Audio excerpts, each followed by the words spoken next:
Welcome back to Slime Rancher, the happiest game on the planet, with your host, Skylab-Gaming, and today I am bringing you the third entry into the treasure pod hunting series. Now, a few notes before you do start. Firstly, you will need the max upgrade on your jetpack, because some of these you're going to have to fly pretty far.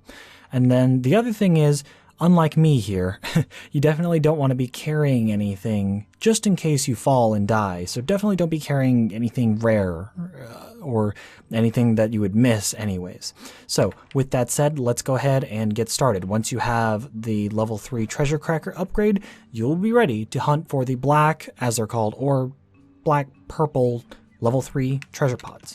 Alright, so let's jump into the very first one. Here we are in the moss blanket. And for reference, this is the backside where the feral hunter slimes are. So the very, very small log over there is for your reference. I find it easiest to do this treasure pod, after much trial and error, by jumping onto this cliff up top here. And you will see this little island with some round stones on it. You can also use that for reference. So from here, you're going to want to jetpack over to these mushrooms. And you just kind of want to push and glide with your jetpack. You don't need to hold it down the entire time, otherwise it's not going to work out for you. Now you're going to want to jump onto this highest mushroom next, and the reason you jump on these higher mushrooms is because there is a certain ceiling in the game that you cannot go higher than unless you jump on an object first. Kind of a weird bounding box thing, I'm not really sure, but anyways, let's go ahead and jump across the ocean here and just push and glide.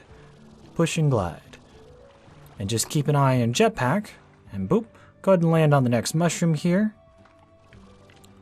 And then you can jetpack up and over to this little hollow. And bada bing. We got the very first pod. They are black and purple. For the people who are wondering. When you open this one up, you'll go ahead and get the Amber Teleporter. A set of 2 teleporters that can be used to create your own quick travel link. I have used some of these. They're very handy. Very useful. I love them. Let's go ahead and jump to the next one, guys. Alrighty, guys, so here is the location for the next one. Now, if you go all the way through that section that has the feral hunter slimes, you'll come to kind of this back area. That's where you want to be. So go ahead and jump back over this gap, and then you're going to come to another ridge that leads you back into the moss blanket. Before you jump across this, look down, and there it is right there to the right. We're going to go ahead and pop this one open too. And look at that, a handy dandy red warp depot.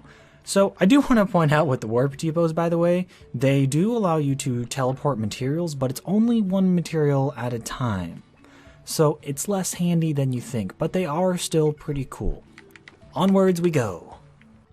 A hop, skip, and a jump away in the mushroom forest, the giant mushroom forest section of the moss blanket, you're going to find this very, very large tree and this pool. The next one is not terribly hard to find. Just jump into the water. Once you're in, kind of behind the tree on the left side here, you'll find the next treasure pod. Inside of this one, you'll find the jumbo shroom. Not a regular shroom, or even a large one. No, something more. It's the jumbo shroom. And with that, we're going to go ahead and go on to the next treasure pod. For the next treasure pod, here we are on the Volcanic Island. Now first, you're going to want to head up all the way to the top. You'll see this little semicircular ring thing, so you know that you're heading in the right direction. Go ahead and go under this overpass here, and you'll find this kind of strange circular stone section. That's another good marker that you're heading the right way.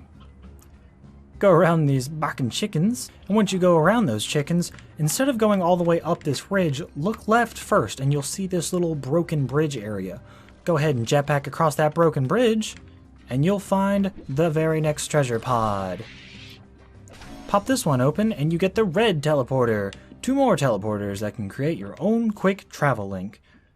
Once you guys have these teleporters, I'm telling you, it will change your extractor game. You can get the stuff from your extractors, you can get right back to the lab, dump them, and keep on going in rotation to quickly farm your stuff. So just a little bit away from that area, you're going to find these boom rad largos spawning with the danger sign. So for this next one, you're going to want to jump up and try to get to this top section here. I find it easiest to use the crystals.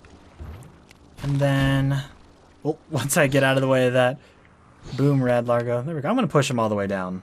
Okay. So once you come all the way to the end of this path, basically you can climb up wherever you want. But once you get to the end of this path, instead of looking right to continue along the path, if you look left, kind of far in the distance, you can see the next one. Now once again, having the upgraded jetpack is almost a requirement for this one, but just push and glide like always.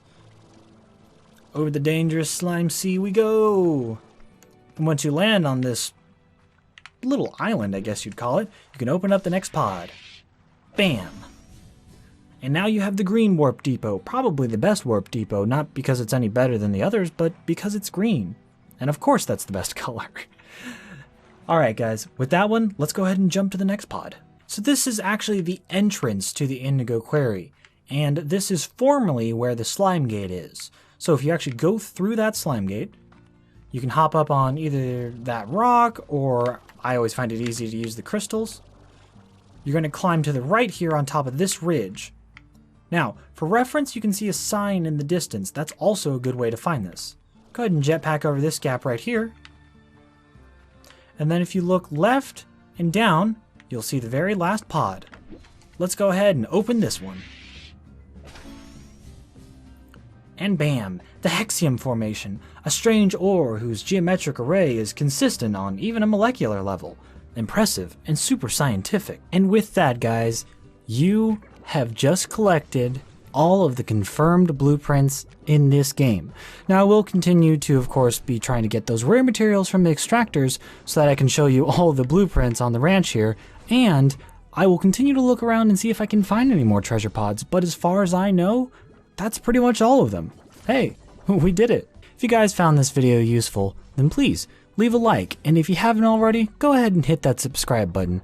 As we say here on the ranch, the more slime scientists, the merrier. If you guys have any suggestions for any other videos that you'd like to see on Slime Rancher or anything else, please let me know in the comments below.